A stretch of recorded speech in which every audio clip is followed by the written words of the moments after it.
자, 성서를 함께 읽는 예수 카페 성서 우리들의 이야기 세 번째 시간입니다. 오늘은 창세기 이야기로 두 번째 이야기인데요. 오늘로서 창세기 이야기 전반 후반으로 나누어서 맞춰보려고 합니다. 오늘은 제목을 삶, 그 축복에 대한 이야기라고 붙여보았고요. 지난주에는 우리가 창조 이야기를 중심으로 이야기를 했고, 오늘은 창조 이후에 사람들의 모습에서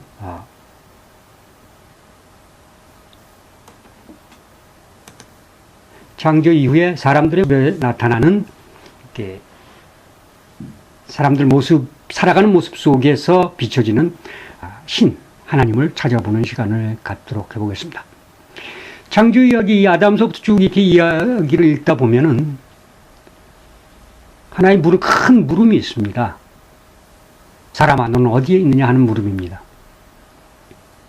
그 물음을 바꿔서 이야기하자면 지금 나는 어디에 있느냐 하는 물음으로 바꿔볼 수도 있겠습니다.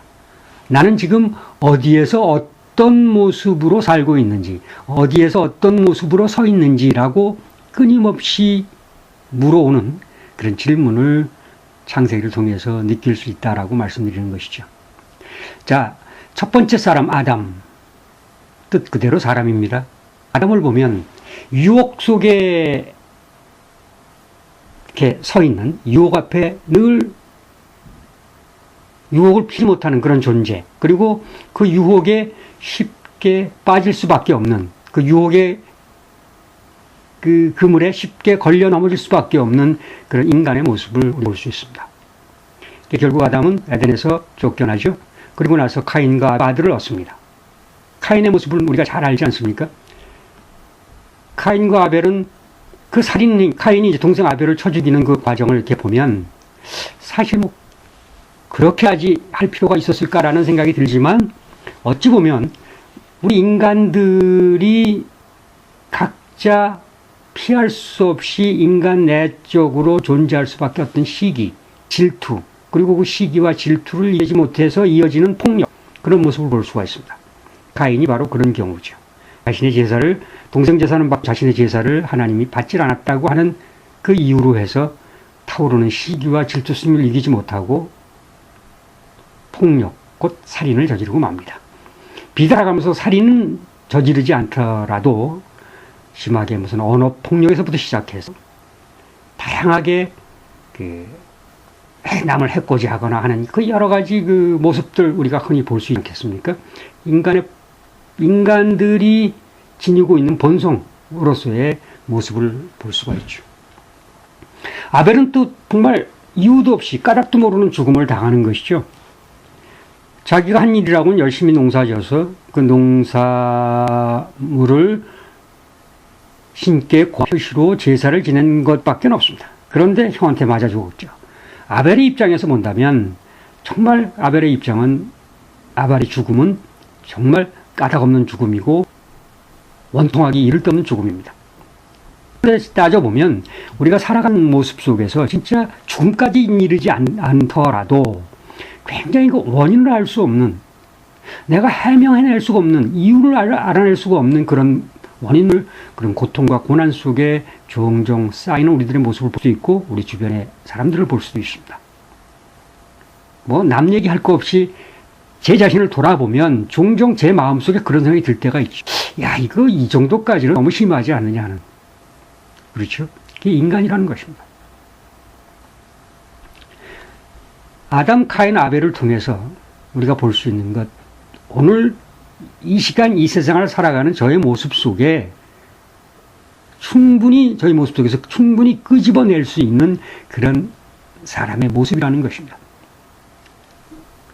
자, 그렇게 해서 잠깐 노아 이야기로 가기 전에 노아가 나오기 전까지 쭉 우리가 창세기 5장을 보면은 아담 이후에 그 사람들 족보가 쭉 나오지 않습니까? 1절부터 32절까지 이렇게 쭉 족보가 나옵니다.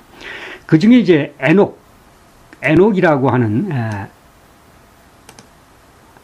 에녹, 그 다음에 무드셀라, 무드셀라가 아이고 이게 좀 그렇군요. 무드셀라와 에녹, 그 다음에 노아, 이렇게 세 사람을 집중적으로 보죠. 그 전에 이제 계속 보면 우리가 창세기 5장을 보면은 누가 누구를 낳고 살다가 몇 년을 살다가 죽었다, 이런 기사들이 1절부터 계속 이어집니다. 아담 이후의 사람들이. 그러니까 결국 그렇게 보면 낳고 살다가 죽었다, 이렇게 세 가지 말로 요약이 됩니다. 누구는 얼마를 살았고, 그다음에 누가 낳고, 그런 얘기가 쭉 5장에 이어지지 않습니까?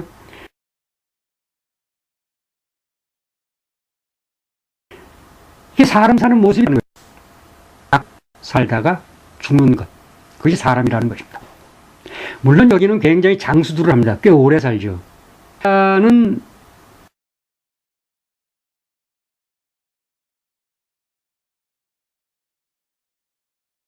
혹은 무드셀라 65세 아들을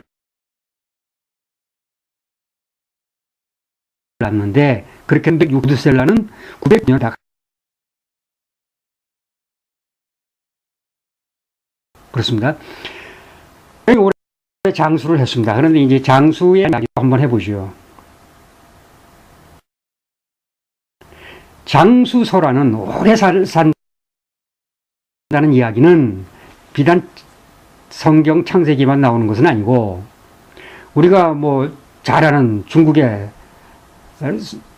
뭡니까, 동방삭이, 삼천도 동방삭, 3000갑절을 살았다는 것입니다. 60년을 3000번 돌아갈도록 살았다는 동방삭이 이야기도 있고, 우리 한국의 그 단군 신화를 보면 단군 할아버지가 몇천 년 살았나요? 이렇게 한 1000년 이상을 살았다고 그러는 거 아닙니까? 다 그런 어느 나라나 옛 이야기로 거슬러 올라가면 이런 그 장수설화가 이렇게 가지고 있습니다. 어쨌거나 뭐 몇 년을 살든 100년을 살든 1000년을 그러니까 제일 오래 살았다는 게 이제 무드셀라가 969년을 살았더라도 결국 낳고 살다가 죽었다고 하는 것은 똑같죠. 그런데 유일하게 이 낳고 살다가 죽었다고 하는 표현을 벗어난 사람이 딱 하나 있죠. 바로 에녹입니다. 에녹은, 여기서 보시면 에녹은 하나님과 함께 동행하다가 사라졌다, 하나님이 그를 데려가신 것이다, 이렇게 말을 합니다. 그건 사라졌어요. 어느 순간 사라졌고 하나님이 그를 데려갔다라고 표현을 합니다. 다른 사람들은 다 죽었는데 에녹만은 하나님과 동행하다가 그를 하나님이 데려갔다라고 표현을 합니다. 그래서 신약에서는 에녹이 예수님과 함께 그대로, 예수님 죽었다 부활하신 거지만 에녹은 그대로 하늘나라로 그 모습 그대로 올라간 그 첫 케이스다라고 하는 얘기도 하지만, 중요한 것은 에녹의 삶은 하나님과 동행하다가라고 하는 문맥이 있죠. 이게 중요하다고 저는 생각을 합니다. 그의 삶 자체는 늘 하나님과 동행했다라고 하는 것입니다. 바로 이 에녹의 삶, 하나님과 동행하다가 사라진 삶, 여기에 중심이 되어서 이제 성서 이야기들이 이어진다라고 저는 생각을 합니다. 자, 이렇게 낳고 살다가 죽었다, 이 패턴 속에서 다시 먼저 이야기로 좀 돌아가 봅니다. 자, 아담, 카인, 아벨 이후로 이제 노아가 이제 다시 돌아가서 노아까지 봤지 않습니까? 노아 이야기로 이제 들어가면, 노아는 이제 홍수 이후에 하나님과 첫 계약을 맺습니다. 무지개로서 다시는 너희 인간들에게 하나님께서 물로써 심판을 내리지 않는다는 그런 무지개 계약을 하고요. 그리고 나서 이제 그 노아의 아들 이야기, 셈, 함, 야벳. 그러니까 이게 뭐냐 하면 인류가 어떻게 퍼나는 그런 이야기가 시작되는 이야기죠. 자, 그런데 그 인류가 퍼져나가는 이야기를 하면서 노아가 이제 첫 번째 포도 농사꾼인데 그 포도주에 취해서 이제 벌거벗고 자지요. 그 부끄러움을 드러내는 노아가 부끄러움 분명히 아담에게 하나님께서 신이 에덴 동산을 내칠 때, 내쫓길 때 가인에게 가죽옷을 입혀서 가죽옷을 입혔다는 것은 부끄러움을 가리고 또는 외부로부터 보호를 하고 외부의 그 어떤 그 추위나 뭐 이런 것도 들어해서 보호하고 뭐 그런 하나님께서 내려주지만 첫 번째는 여튼 부끄러움을 가린다는 의미가 있거든요. 그런데 이제 노아는 술이 취해서 부끄러움을 드러냈죠. 이제 그런 그 약점을 노아가 보였습니다. 근데 그 부끄러움을 드러내는 과정에서 저주와 축복 이야기가 나옵니다. 이건 다분히 어떤 의미에서 이제 이후에 우리가 이제 이야기하게 되는 아브라함, 또 아브라함의 후손들과 가나안의 후손들이 이제 계속 싸워나가는 이제 그런 그 역사를 우리가 보게 되는데, 그런 역사 설정의 하나라고 우리가 볼 수도 있겠지만, 여하튼 노아가 그 아들 셋, 셈, 함, 야벳에게 저주와 축복의 그 언사를 이렇게 내리는 장면을 볼 수 있습니다. 거기서 보면 이제 하나하나, 그러니까 아담서부터 쭉 어떤 인류들이 보통 사람들의 모습들이 쭉 나오다가 점점점 이야기가 신이 하나로 이렇게 좁혀지는 과정을 볼 수 있습니다. 어떻게 좁혀지냐면 히브리족으로 이렇게 좁혀져 가죠.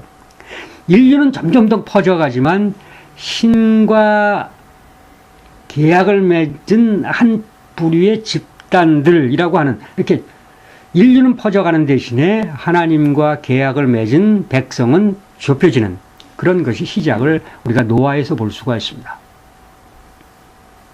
자, 그렇고요. 자, 셈에게서 이제 아브라함이 이렇게 나옵니다. 창세기 쭉 읽어보면 그렇죠. 셈의 그 계통을 이어받아서 아브라함이 나오고 이제 이삭 이야기가 쭉 나오고, 이제 성경 이야기의 주인공들이 바로 셈 계열에서 나오게 된다는 것을 이제 노아의 이야기에서 우리가 볼 수 있는데, 뭐 여러분들이나 저나 뭐 종종 들었습니다마는, 뭐 야벳은 백인의 조상이고 함은 흑인의 조상이 됐고, 그러니까 제일 처음에 그 함이 그 노아가 벌거벗고 자는 것을 보고 나와서 형인 셈과 동생인 야벳에게 벌거벗고 우리 아버지가 자고 있다라는 것을 이게 이야기를 퍼뜨렸다는 거 아닙니까? 그래서 노아가 이제 저주를 내리고 셈과 야벳은 가서 그 벌거벗고 자는 아버지 노아를 가렸다고 하는 데서 이제 그런 이야기가 나오는 것인데, 그래서 야벳이 백인의 조상이 됐고 함은 흑인의 조상이고 셈이 황인종의 조상이라, 뭐 이런 그 사람이 뭐 그런 이야기들을 합니다만은, 이것은 뭐 성서적인 해석은 전혀 아니고 이 보수신학이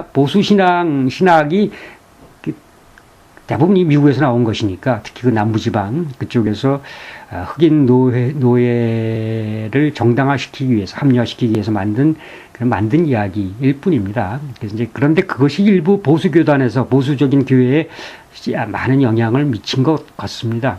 여하튼 그런 것들은 셋 이야기지만 성서적인 그런 해석은 아니다라는 것을 우리가 들어가야 하겠고요. 여하튼 노아의 아들들을 통해서 인류가 번성해 나가는데, 그래서 이제 홍수 이후에 이제 그런 나오고, 그래서 그 번성해 나가는 인류들이 또다시 죄를 짓고 바벨탑 이야기로 이렇게 이어지잖아요. 그런데 우리가 여기서 하나 눈여겨볼 것은, 여호와 하나님의 신앙이 크게 퍼져가는 인류 전체에게, 그 여러 민족 전체에게 간 것이 아니고 특정한 한 민족 집단에 의해서 야훼 신앙이 이어져 온다. 그런데 그렇게 특정한 민족으로 이어져 온 야훼 신앙이 결국은 전 인류에게 퍼져가는 과정을 설명한 것이 성서다, 이렇게 보면 되겠습니다. 여하튼 아담, 카인, 그 다음에 노아의 홍수 이야기, 바벨탑 이야기로 이어지는 이것은, 쭉 이어지는 이야기 중에 하나는 어떤 하나님과 인간 관계, 혹은 인간과 하나님의 질서, 이것이 파괴되어지는 그런 과정들을 우리가 볼 수 있습니다. 어떤 것을 말씀드리죠? 아까 얘기했듯이 낳고 살다가 죽었다고 하는 이 과정, 인간이 낳고 살았다 죽었다고 하는 과정은 아담이 에덴에서 쫓겨난 이후에 인간으로서 어쩔 수 없는 숙명입니다. 낳고 살다가 죽었다. 그런데 이 낳고 살다가 죽은 우리들의 삶, 오늘 우리가 누리고 있는 이 삶이 어떻게 고백되어져야 하냐면, 이제 우리가 앞으로 이제 아브라함 얘기부터 쭉 하겠습니다만은, 그 삶 자체가 하나님의 축복의 한 부분이다 라는 고백이 이어져야 됩니다. 그러니까 하나님은 살아있는, 내가 현재 살아있는 이 삶의 주인인 동시에 내가 죽은 이후에까지도 전체적으로 주관하는 신인데, 그렇다면 그 하나님이 주관하는 그 시간을 내가 누리는 이 순간이 하나님 앞에서, 신 앞에서 축복된 시간이다, 축복된 삶이다라고 하는 고백이 있어야 되는데, 늘 인간은 아담의 유혹, 카인의 시기 폭력, 아벨의 그 어떤 원인 모르는 고난, 뭐 이런 거 등등 그런 어떤 부족함에 의해서 항시 신이 주관하는 그 질서를 벗어나려고 하는 그런 속성을 지니고 있다는 것이죠. 그러므로 늘 신은 그런 인간을 향해서 늘 물음을 던진다는 이야기입니다. 야, 너는 어디 있냐? 너 지금 어디 있니? 그렇게 응답하길 바라시면서 부르신다는 얘기죠. 물으신다는 얘기죠. 그것이 창세기가 우리에게 주는 첫 번째 중요한 이야기가 되지 않을까, 저는 그렇게 생각을 합니다. 내가 지금 어디 있냐? 사람아, 너는 어디 있냐? 하는 것이 아담에게만 묻는 것이 아니고 카인에게만 묻는 질문이 아니라 바로 저에게, 이 시대를 살아가는 우리들에게 우리들의 응답을 기다리시면서 묻는 질문이죠. 너 지금 어디 있니? 그런데 인간은 늘 두려워하는 인간이란 말입니다. 그 응답하길 두려워하는 인간. 왜? 우리들이 약점들이 있으니까 피해가려고 하는 것이죠. 도망치려고 하는 것이고, 카인처럼 숨으려고 하는 것이고. 그런 응답하길 기다리는 신과 그 응답을 기다리는 신이 두려운 그런 인간의 모습, 그런 것이 이제 아브라함 이전에 이야기에서 우리가 성서를 통해 느낄 수 있는 거라고 저는 생각을 합니다. 자, 이제 아브라함으로 넘어갑니다. 노아의 후손들 가운데, 노아 세 아들 가운데 이제 그 한 가지 제가 빠뜨렸군요. 그 한 가지 이야기를 더 하나 할 것은 여기서 아담의 아들 카인 아벨이 있는데, 카인이 아벨을 죽고, 카인은 결국 인류의 그러니까 여호와 하나님을 잇는 계보에서 탈락을 하죠. 그렇죠? 카인은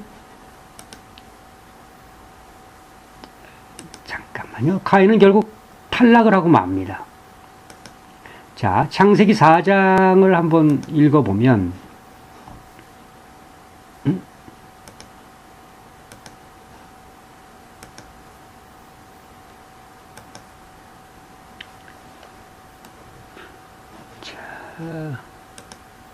잠깐만요.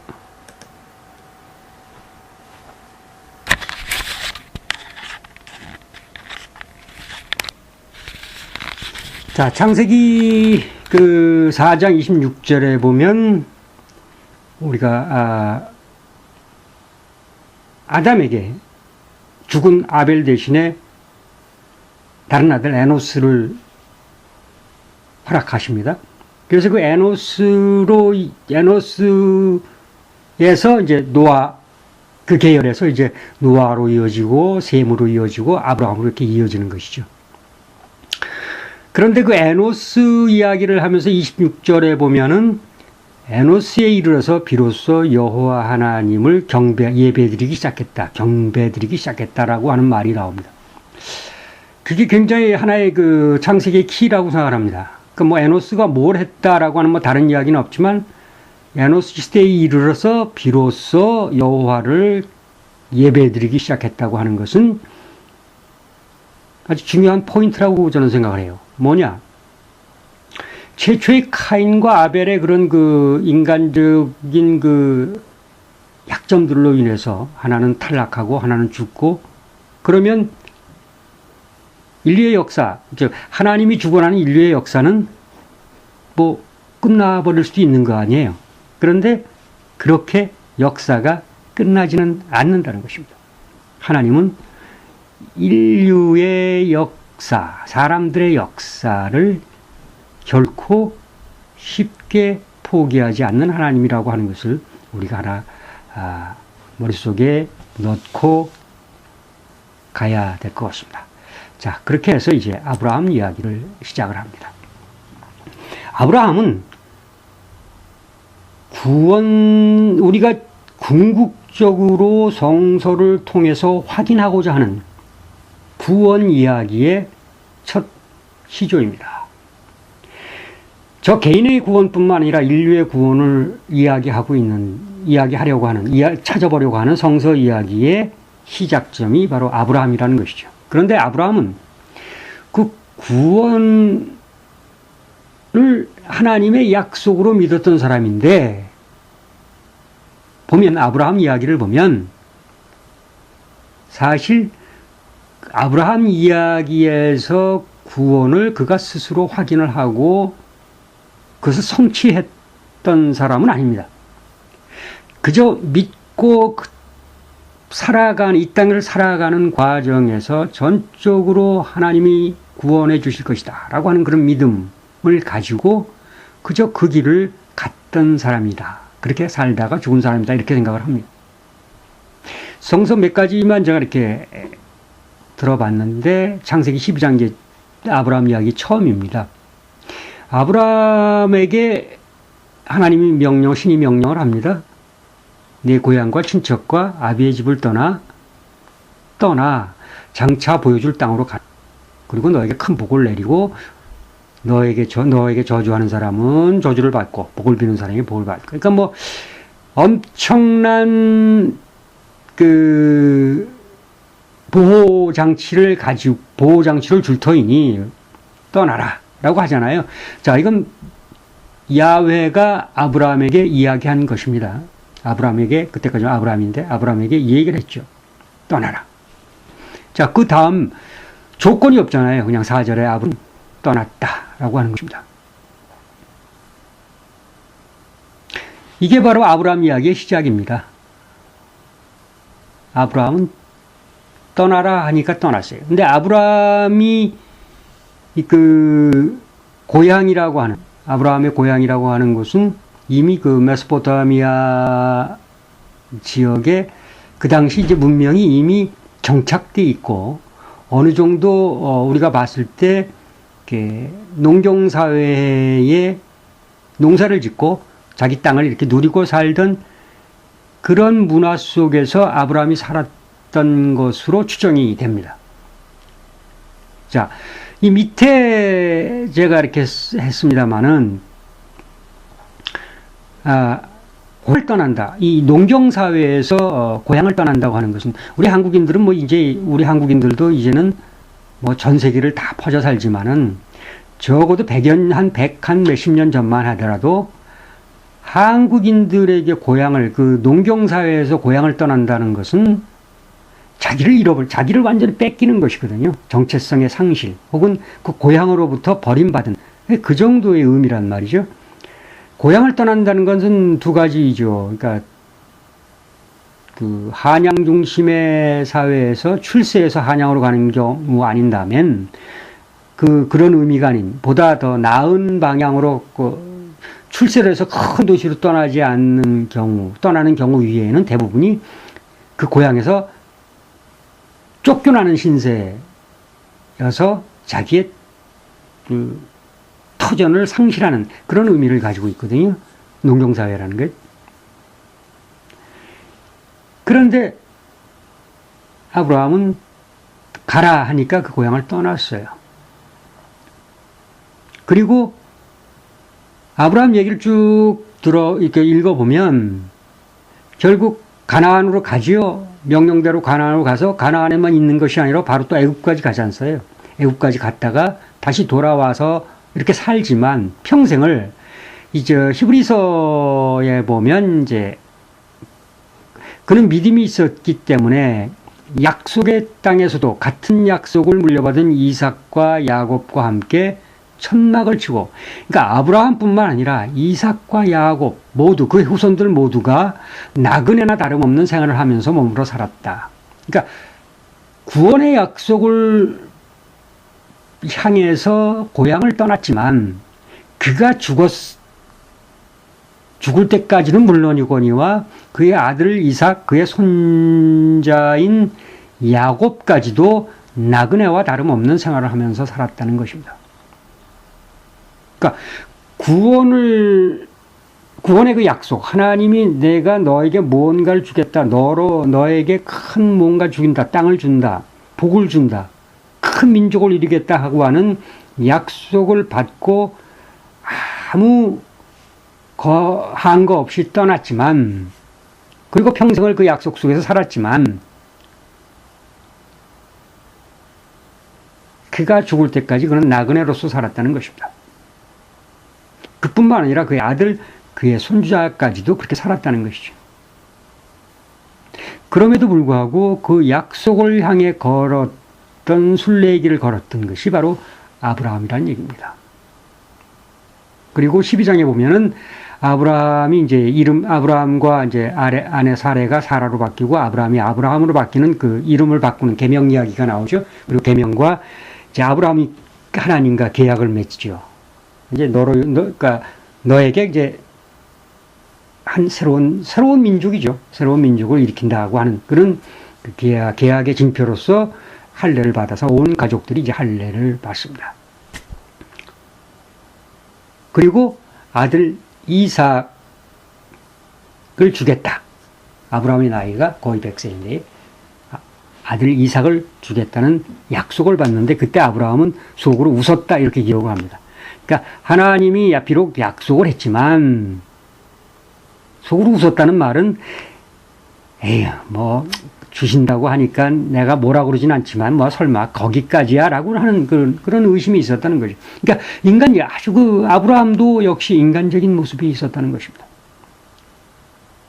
근데 그지 여기서 이제 이런 계약, 할례 이런 것들이 결국 하나의 그러니까 큰 인류는 번창해 나가는데 아브라함이라고 하는 한 족장, 한 개인, 그 씨족 중심으로 하나님이 좁혀집니다, 이게. 그러다가 이런 그 계약의 징표, 새로운 계약, 새로운 징표의 할례, 이런 것들이 신약시대에 들어오면서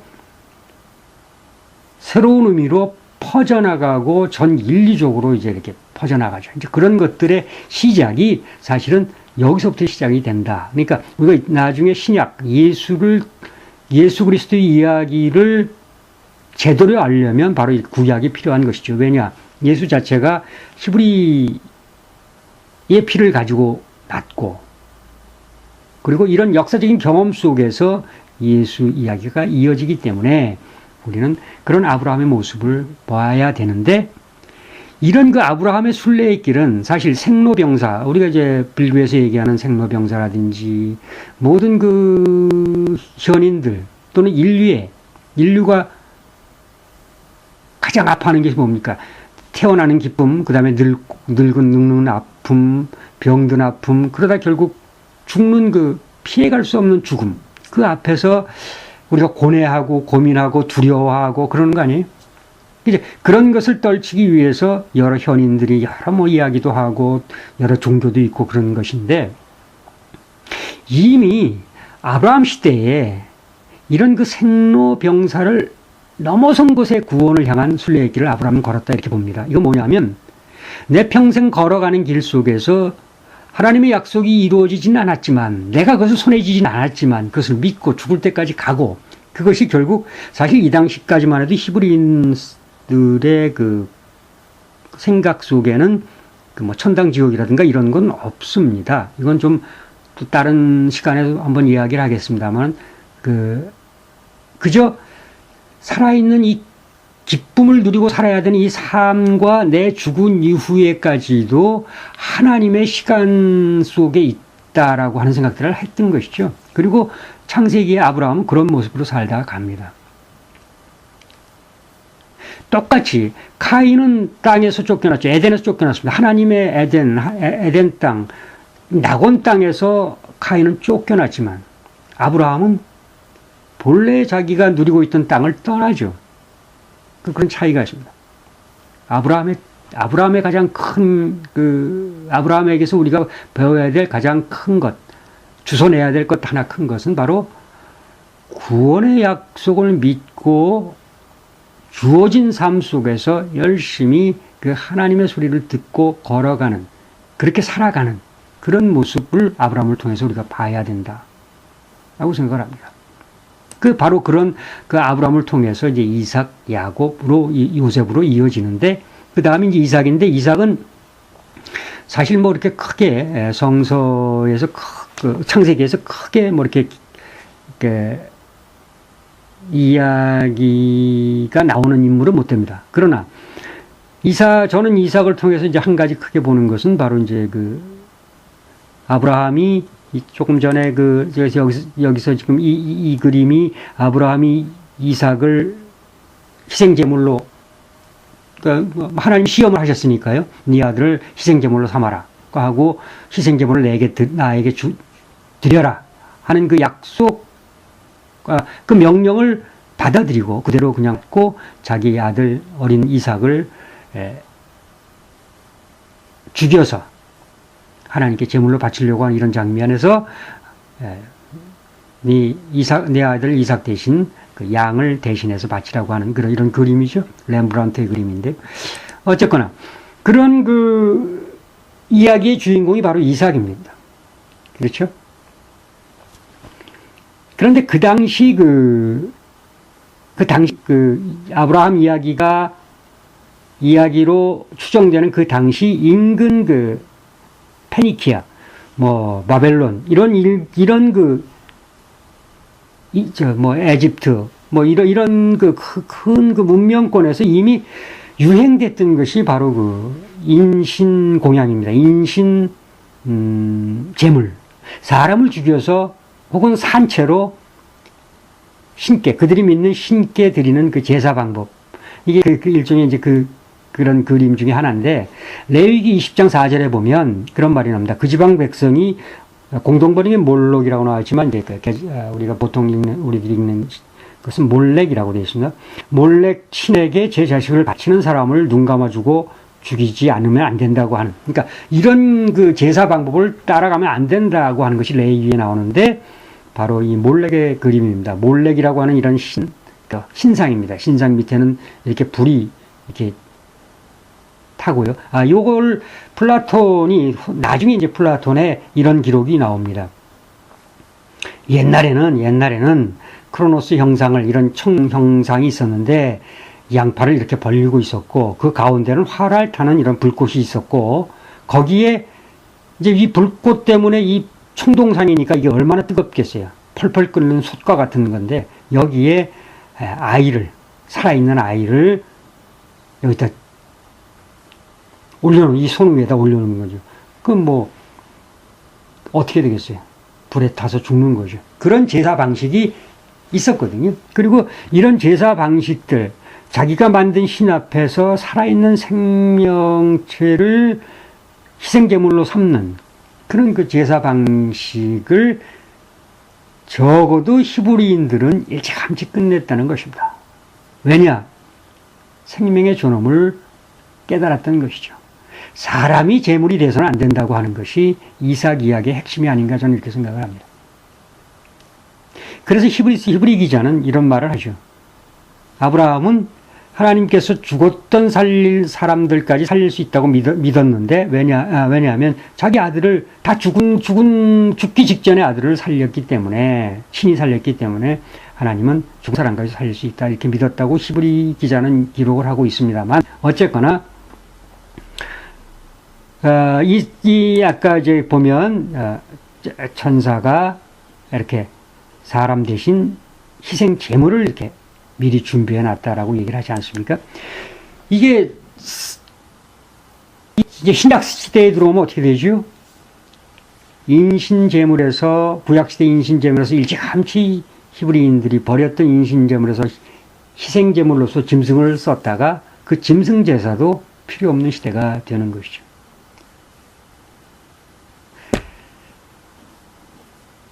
자, 무엇을 우리가 볼 수 있냐면,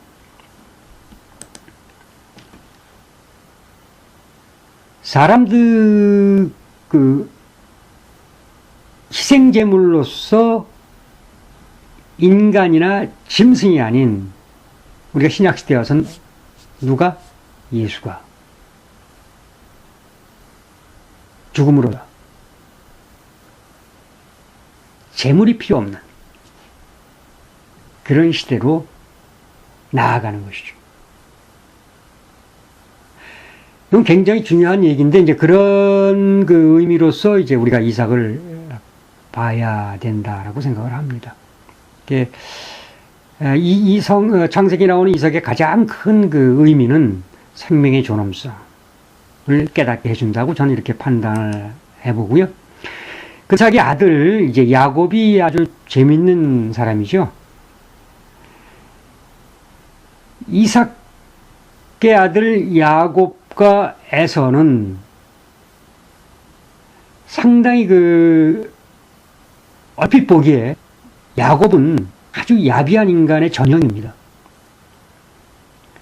야비하다고 표현하기보다는 그저 가장 인간적인 사람이다. 약삭 빠르고, 자기 계산에 밝고, 때로는 야비하고, 속일 줄도 알고, 그런 모습, 또 부족하고, 뭔가 늘 부족함에 허덕이고, 그리고 뭔가를 자기 욕 찾기 위해서 끊임없이 헤매고, 그런 인간의 전형적인 모습이 야곱에서 볼 수가 있습니다. 거기에 비해서 사실 야곱의 형인 에서는 사냥꾼이었고, 어떤 사내다운 그런 모습도 있고요. 비록 짧게 이렇게 에서에 대한 기록이 있지만, 어쩌면 야곱보다는 인간적으로 더 멋있었던 게 에서가 아닐까 이렇게 생각을 해봅니다. 그런데 창세기의 주인공은 야곱입니다. 그리고 성서의 주인공 역시 야곱입니다.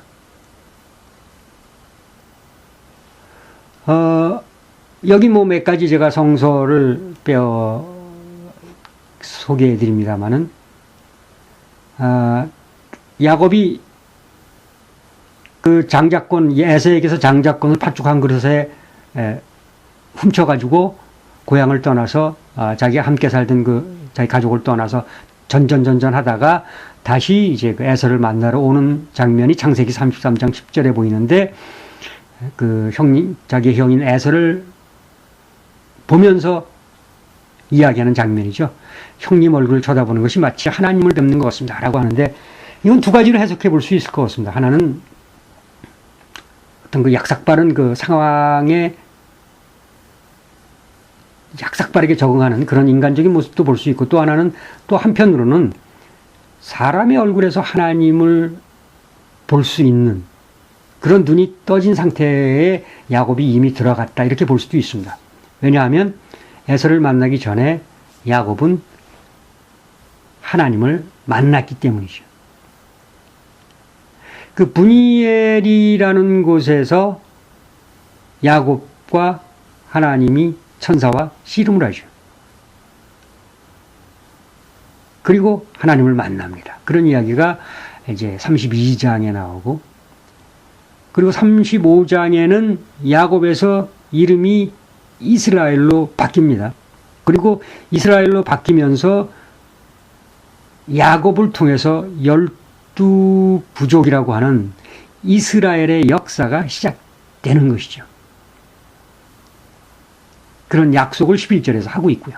그리고 야곱, 너의 피를 통해서, 너의 자식들을 통해서, 너의 후손들을 통해서 이스라엘을 다스리는 왕들이 나올 것이라고 하는 하나님의 약속을 받습니다. 자, 이게 야곱을 통해서 제가 느껴지는 것 하나는,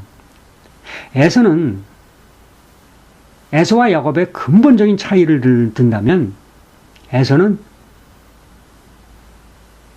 살아가면서 자신의 주어진 삶을 그다지 고민하지 않고 살았던 사람 같습니다. 그리고 자신의 삶 속에서 신을 그렇게 찾지 않았던 사람으로 표현됩니다. 근데 야곱은 여러 가지 인간적인 약점, 허점, 또 그 삶 자체가 고단했고요. 떠돌아다니는 삶을 살면서도 굉장히 약삭빠르게 자기 이익을 취하기 위해서 노력하고 그랬죠. 그러니까 어떤 인간의 사람들의 약한 부분들, 사람들의 나쁜 심성들도 이렇게 갖고 있었지만, 그는 그 삶 속에서 늘 신을 찾았던 사람이죠. 그렇게 성서는 기록하고 있습니다. 어떤 삶을 이어가든 그 삶 속에서 신이 부르는 소리, 신이 찾는 소리에 귀를 기울이면서 부단히 그 신 이야기하려고 했던 인간의 한 모형이 바로 야곱이 아닌가 이런 생각을 해봅니다. 그리고 신은 바로 그런 야곱을 택해서 신의 역사를 이루어 나갔다라는 이야기를 성서가 이야기해 주고 있는 것이 아닌가, 저는 이렇게 생각을 해보는 것이죠.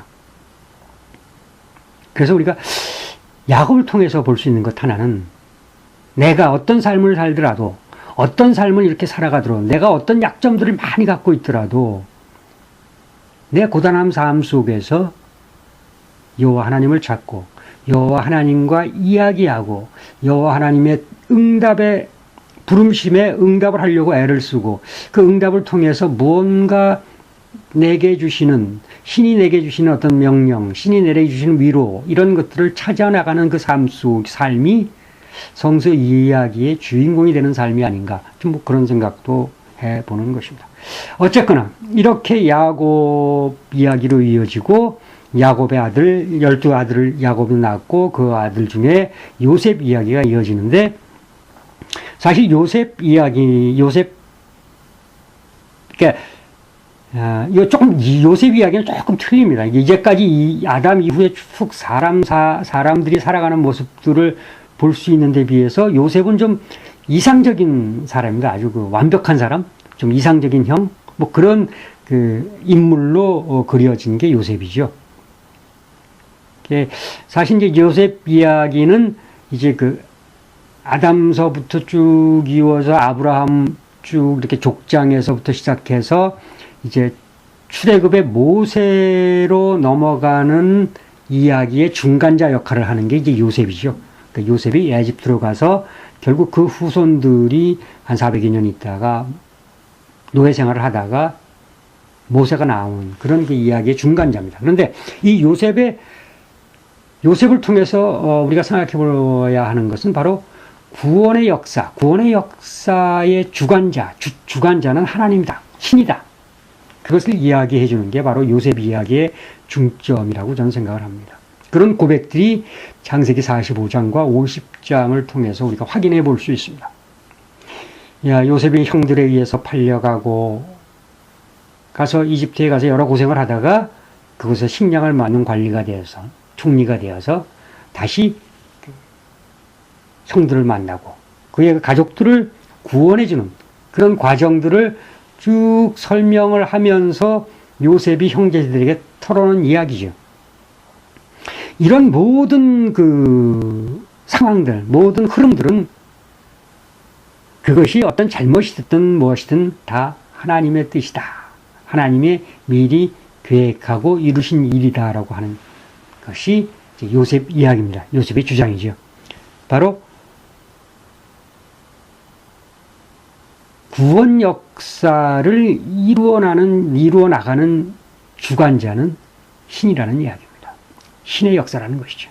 이제부터, 그러니까 이게 바로 이제 이야기, 창세기를 이제 50장 쭉 이렇게 창세기를 이어가는 이야기의 핵심입니다. 이제부터 이야기하는 히브리의 역사, 이스라엘의 역사는 바로 야훼 하나님이 주관하는 이야기다. 이런 것이죠.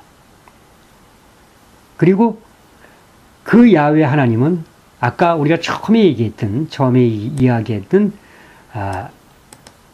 사람아 너는 어디에 있느냐? 너는 지금 어디에 있느냐? 라고 하는 그런 그 물음에 응답하는 사람들의 소리를 듣고 또다시 그 사람들의 소리에 답하시는 신이 바로 이 역사의 주관자라고 하는 이야기입니다. 그런데 그 사람들의 소리를 듣는데 어떤 사람들이 이야기를 듣냐? 중요한 포인트는 우리가 하갈의 이야기에서 하나 짚고 넘어가야 되겠습니다. 하갈. 아브라함의 아브라함의 아내 사라가 아들을 낳지 못하자 하갈에게 먼저 아들을 낳게 하고 그 이름을 이스마엘이라고 했죠. 그런데 16장에서 이렇게 쭉 보면은 그 하갈이 쫓겨납니다. 그죠? 왜? 자기가 아들이 낳았다고 유세를 부리다가 결국 쫓겨나죠. 그런데 쫓겨나서 그 하갈이 하나님을 향해서 울부짖습니다. 내가 내 처지가 이렇게 됐다. 그러니까 그런 그 울부짖음을 하갈의 울부짖음 또 하갈의 아이의 울부짖음을 하나님은 들으셨습니다. 이건 뭐냐면 하갈은 이 성서 이야기의 주인공이 아닙니다. 그렇죠? 아브라함, 이삭, 야곱, 요셉, 훗날 출애굽을 이루어가는 모든 그리고 나중에 구원의 역사가 이루어지는 모든 그 역사 속에서 다윗, 예수로 이어지는 쭉 역사 속에서 하갈과 이스마엘은 비껴서 있는 입장입니다. 배척받은 후손들이죠. 그러나 그들의 울부짖음까지 들으시는 하나님의 모습을 우리가 창세기에서 확인해 보아야 한다는 것입니다. 이제 출애굽부터는 사실 출애굽 이야기부터는 히브리 역사입니다. 그렇죠? 히브리족의 부르짖음을 듣고 응답하시는 하나님의 역사, 즉 하나님의 일과 히스토리, 하나님의 일하심, 그리고 그 일하시는 히스토리, 역사, 그런 이야기가 이제 출애굽 이야기로 넘어가는데 이제 다음 시간부터 그렇게 이야기를 되지만 그 전제가 바로 들으시고 응답하시는 신이라는 이야기죠. 그것에 대한 확인을 우리가 창세기에서 하고 이제 출애굽 이야기로 넘어가도록 하겠습니다. 자, 오늘은 여기까지 하고 다음 시간에 또 계속하겠습니다.